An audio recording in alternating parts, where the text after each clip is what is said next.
शिक्षा के दार्शनिक एवं समाजशास्त्री परिदृश्य विषय में शांति के लिए शिक्षा के विषय में अध्ययन करेंगे और किस प्रकार से शांति का अर्थ बताया गया है उसके विषय में भी चर्चा करेंगे।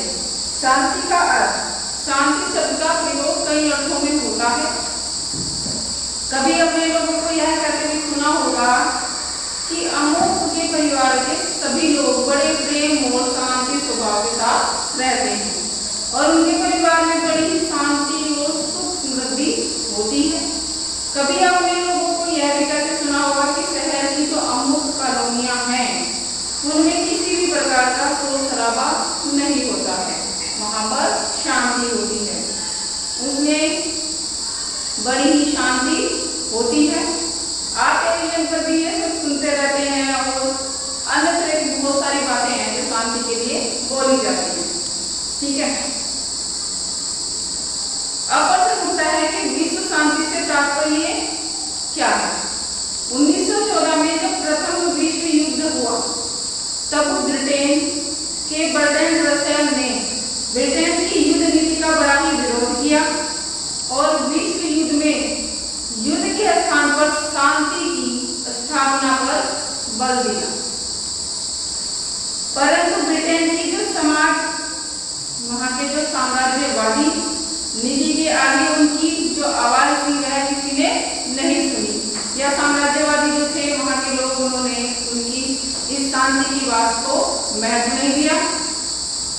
उसका परिणाम यह हुआ कि युद्ध हुआ और उस युद्ध में कुल मिलाकर 1 लाख से भी ज्यादा सैनिक, नागरिक मारे गए और जान माल का भी भारी नुकसान हुआ। ठीक है, और इस विश्व युद्ध के परिणाम से वहां पर बहुत बड़ी क्षति हुई, लोग मारे गए, जान माल का नुकसान हुआ, काफी दिनों तक वहां अशांति फैली रही और इस विश्व युद्ध के दुष्परिणाम को देखकर विश्व की आंखें खुली और युद्ध के स्थान पर लोगों ने शांति की स्थापना करना और उसकी स्थापना के बारे में सोचने विचारने लगे दुनिया। और इस उद्देश्य को सामने रखकर सन 1924 में संयुक्त राष्ट्र संघ की स्थापना की गई और इस संस्था के 5 मूल तत्व, मूल सिद्धांत हैं। संयुक्त राष्ट्र संघ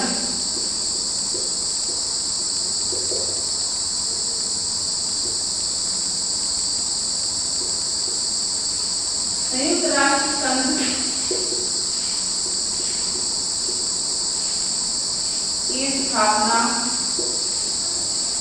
ठीक है,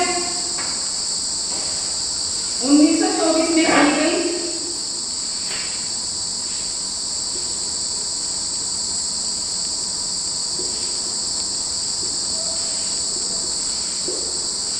ठीक है, और इसके 5 मूल सिद्धांत हैं।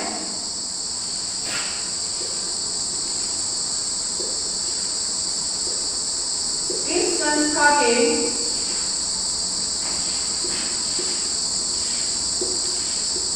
5 मूल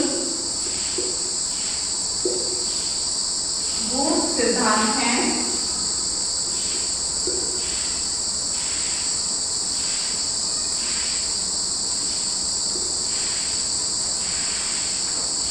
नंबर 1, शांतिपूर्ण सह अस्तित्व।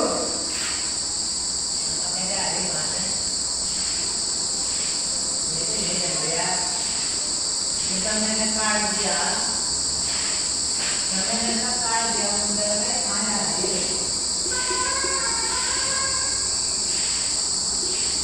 शांतिपूर्ण सह अस्तित्व। फिर है नंबर 2 पर सहयोग। नंबर 3 पर है आंतरिक मामलों में हस्तक्षेप।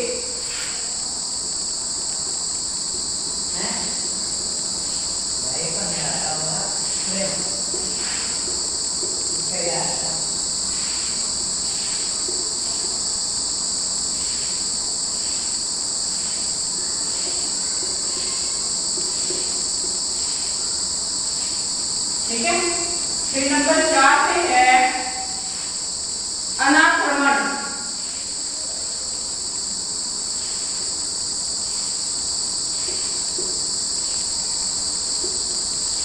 नंबर 5 पर है शांतिपूर्ण ढंग से समस्याओं का समाधान।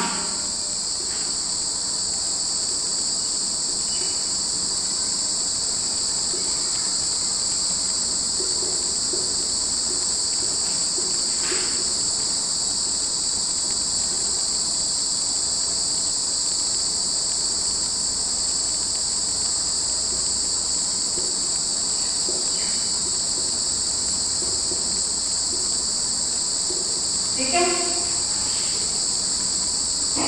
इस संस्था के साथ व्यक्तिगत रूप से भी संसार के अनेक महापुरुष ने जनमानस को शांति का संदेश दिया, परंतु इससे कोई भी कुछ हासिल नहीं कर पाया और 1939 में द्वितीय विश्व युद्ध फिर छिड़ गया और यह विश्व युद्ध प्रथम विश्व युद्ध से भी अधिक भयंकर था और इसमें आग्नेयास्त्रों का खुलकर प्रयोग हुआ और बहुत ही ज्यादा क्षति हुई। जापान का जो नगर है हिरोशिमा और नागासाकी, उसमें परमाणु बम का भी प्रयोग किया गया। इसमें एटम बमों में तथा मानवता की नींव को इस प्रकार से मिला दिया गया कि वहां की जो जनता थी वह बहुत ही प्रभावित हुई और इस युद्ध को मिलाकर इस विश्व युद्ध से कुल मिलाकर इस तरह का हुआ कि लगभग 1 लाख से ज्यादा, लगभग 1.5 लाख से भी अधिक नागरिक मारे गए, सैनिक मारे गए और नागरिक भी मारे गए और जान माल का भारी नुकसान भी हुआ और लोग पुनः युद्ध के स्थान पर शांति की सोचने लगे। परंतु वास्तविक स्थिति यह है कि हम तीसरे विश्व युद्ध की कगार पर खड़े हैं। किसी भी राष्ट्रीय बजट को उठाकर देखिए और उसके बजट का लगभग 50% रक्षा में व्यय हो रहा है और किसी भी राष्ट्र के लगभग आधे से ज्यादा जो धनराशि है वह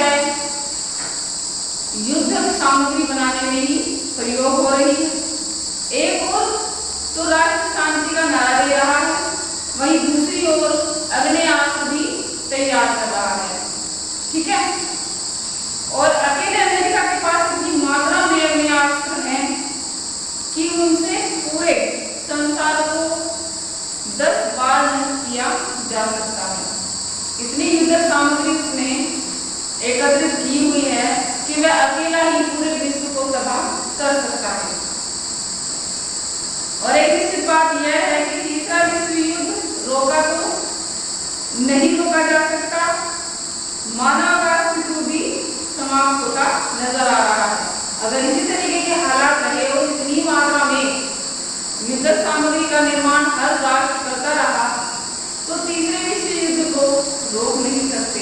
परंतु अगर इस तरीके से तीसरा विश्व युद्ध हुआ तो मानव के अस्तित्व को समाप्त ही माने, क्योंकि इस तरीके से तो पूरा अस्तित्व ही खत्म हो जाएगा इंसान का। क्योंकि युद्ध सामग्री जो है इतनी भारी मात्रा में प्रयोग की जाती है क्योंकि प्रत्येक राष्ट्र अपने आप को सर्वश्रेष्ठ बनाने में लगा हुआ है। शांति की बात कहते हुए भी शांति के बारे में कोई नहीं सोच रहा है।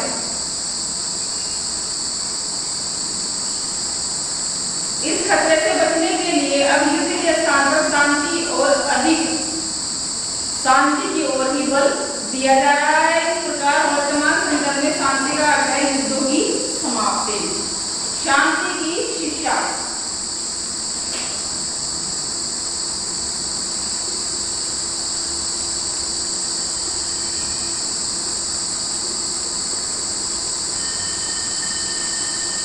शांति की शिक्षा में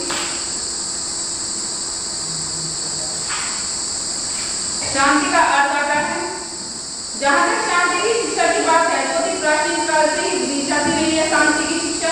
संसार के सभी धर्म दर्शन मनुष्य को शांति की शिक्षा देते रहे हैं और शांति से ही भारतीय धर्म दर्शनों में मनुष्य को विश्व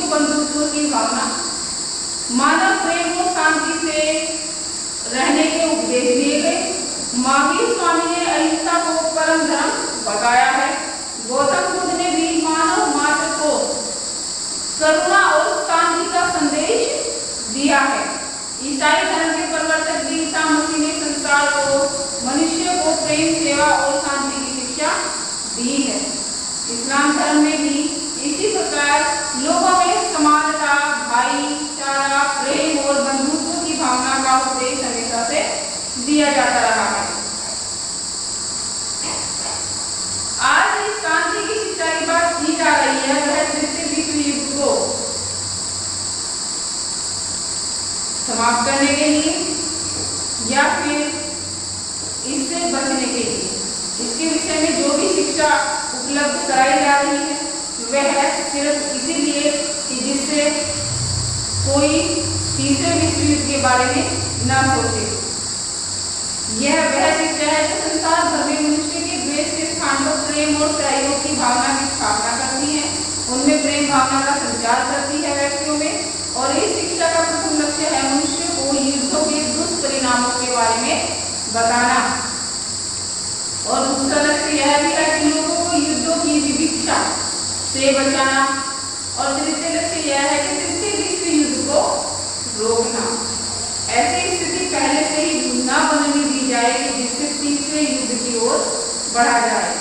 और चतुर्थ लक्ष्य है सबके लिए लोगों को शांति की शिक्षा देना, प्रेम भाव से रहना और शांत स्वभाव के साथ अपने जीवन को यापन करना। शांति शिक्षा की आवश्यकता।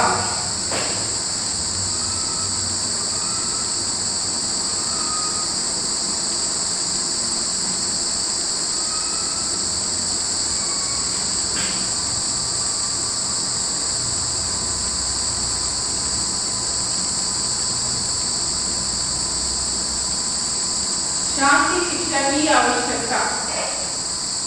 नहीं तो शांति मनुष्य के पारिवारिक, सामाजिक एवं राजनीतिक सभी क्षेत्रों में इसकी आवश्यकता होती है, और उसकी प्राप्ति के लिए प्रारंभ से ही बच्चों को शिक्षा दी जाती है और उन्हें प्रशिक्षित भी करने की आवश्यकता होती है। वर्तमान में संसार के विभिन्न राष्ट्रों के बीच अपने अपने वर्चस्व को लेकर जो तनाव बढ़ रहा है उसे समाप्त करने के लिए अब संसार में जन जन को शांति भाव उत्पन्न करने की आवश्यकता है, और यह कार्य शिक्षा के द्वारा ही किया जा सकता है, या जन संचालन के द्वार पर छोटे छोटे या फिर सभाओं के द्वारा, या फिर अंतर्राष्ट्रीय सम्मेलन के द्वारा भी एक देश दूसरे के देश के साथ कोई अंतर्राष्ट्रीय स्तर पर सम्मेलन करे शांति वार्ता के लिए, और प्रेम भाव से रहने की शिक्षा एक दूसरे के साथ में उसमें सहभागिता करे, कुछ कार्य को इस रूप से करेगी जिसमें एक राष्ट्र दूसरे राष्ट्र के साथ मिलकर उस कार्यों को करे। यह अंतर्राष्ट्रीय स्तर पर इस तरह के प्रयोजन या कार्य किए जा सकते हैं जिससे शांति भावना की स्थापना हो सके। शांति शिक्षा के कुछ उद्देश्य हैं। शांति शिक्षा के उद्देश्य शांति शिक्षा की आवश्यकता में निहित होते हैं, और यहाँ पर हम उन्हें कुछ अधिक रूप से स्पष्ट किए देते हैं। ठीक है, संसार बच्चों के, युवकों के और प्रौढ़ों सभी को युद्ध के दुष्परिणामों से अवगत कराना चाहिए।